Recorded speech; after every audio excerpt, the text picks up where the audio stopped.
All right, now we have to talk a little bit about the statues. As I understand it, in an interview with the New York Times this week, you said you have no remorse over the destruction of these two amazing statues of Buddha that were carved in a mountainside and destroyed by missiles and bombs in the last few days.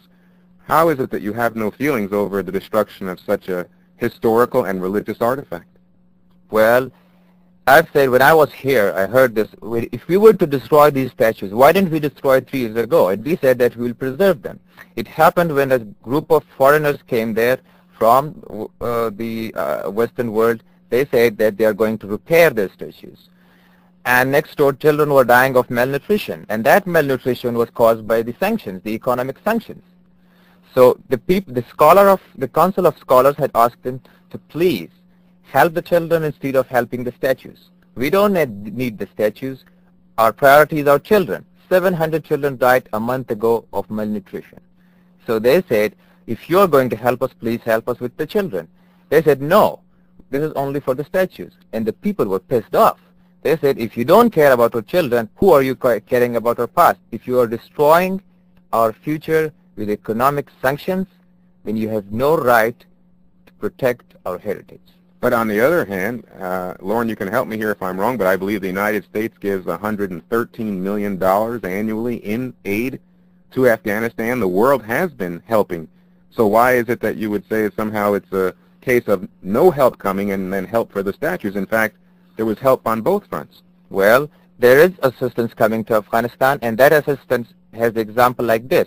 If I come and snatch $100 from you and then come tomorrow and give you $1 as a charity and ask you to thank me, the sanctions that are imposed by the United Nations cause us millions of dollars each month, and then they give us some $1,000 as charity. We say if they really want to help us, they have to lift the sanctions.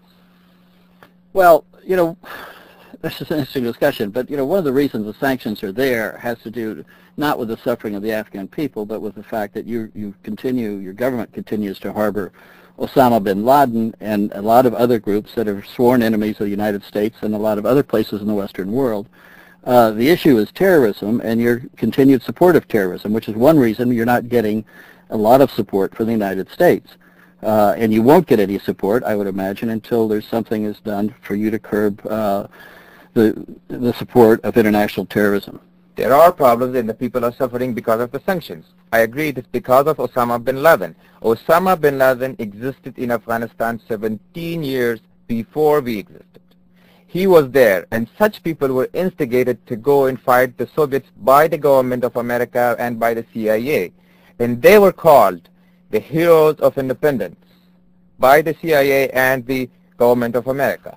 And we then don't need them anymore. They have transformed them into terrorists, exactly like Mr. Yasser Arafat was transformed from a terrorist to a hero when they need him now. So we don't know as to what is the definition of terrorism. If they had problems with Osama bin Laden, why didn't they tell us before striking Afghanistan? We would resolve this problem very easily. Well, excuse me, they have told you. They've been passing on information about him for a long time. Osama bin Laden was chased out of Sudan and went to live in Afghanistan because the United States was approaching the Sudanese government about it, and they've been following him. They've certainly have repeatedly brought up the issue with your government. The idea that he was once a hero and today is a terrorist doesn't hold water. I mean, he has been proven, or at least not yet in court, but certainly all the investigations seem to point that he was responsible for bombing 2 American embassies and killing hundreds of people. Well, I have said, Bill Richardson was in Kabul in 1997. He never talked about this man. If they needed this man, why didn't they tell us then? All of a sudden, in 98, until 1998, we were called the puppets of America. In 98, we were all sitting at home. 75 cruise missiles fired at Afghanistan. We don't know who did it. And finally, we come out that the United States said that we are trying to kill a man whose name is Osama bin Laden and we want him. So we told the U.S. ambassador in Islamabad that if you needed this man, why didn't you tell us? And why did you try to kill a man without even giving him a fair trial? And even if somebody is a criminal, is the police going to blow his house or take him to a court? We don't think he was a criminal. And we have said, despite we were attacked, despite 19 innocent people were killed, and all these things, we didn't declare war. We were very polite. We had a lot of problems. We went to the U.S. Embassy and we gave 3 proposals for resolving this problem. The first one was that if the United States can provide us any kind of evidence that this man was involved in terrorist acts in Kenya and Tanzania, we would punish this man, and in our constitution, anybody found guilty of killing civilians will face capital punishment. And that was rejected. We were told that our judicial system was not acceptable to the United States, and all we should do is that he should be given to New York. Okay, after that, we gave a second proposal. We asked that if the United States thinks that he is a threat to the United States security, we will accept an international monitoring group to watch his activities for the rest of his life, so that he has no telephone, meets nobody, and he is not active even politically against anybody. That was also rejected. Well, hang on for just a moment. I want you to finish that thought. We have to take a break. We're talking about the hardships in Afghanistan and why the Taliban recently destroyed 2 ancient Buddhas. I'm Juan Williams. It's Talk of the Nation from NPR News.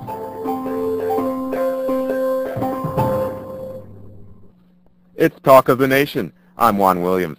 We're talking with the roving envoy of Afghanistan's Taliban. Afghanistan is collapsing under the weight of war and economic hardships. Can the militant Islamic Taliban pull its country back from the brink? Our guests are Saeed Hashami, roving envoy of the Taliban government of Afghanistan, and Lauren Jenkins, NPR's foreign editor. You're invited to join the discussion also. Give us a call, 800-989-TALK. Our email address is totn@npr.org. Mr. Hashami, you were responding to Lauren Jenkins' question about the presence of Osama bin Laden in Afghanistan. You said, in your opinion, he is not a criminal. Yes, he said that he is not a criminal, and we said if anybody thinks he is a criminal, they have to give us proof. And unless we have proof, we can't say he is a criminal. But Lauren said the United States government has given you proof. They have given us nothing except a CNN clip and an indictment, which is not a proof. Well, the issue is, you're quite right that one needs to bring Osama bin Laden to trial to find out just what is the case and to what extent he has been involved in these bombings and other acts of international terrorism.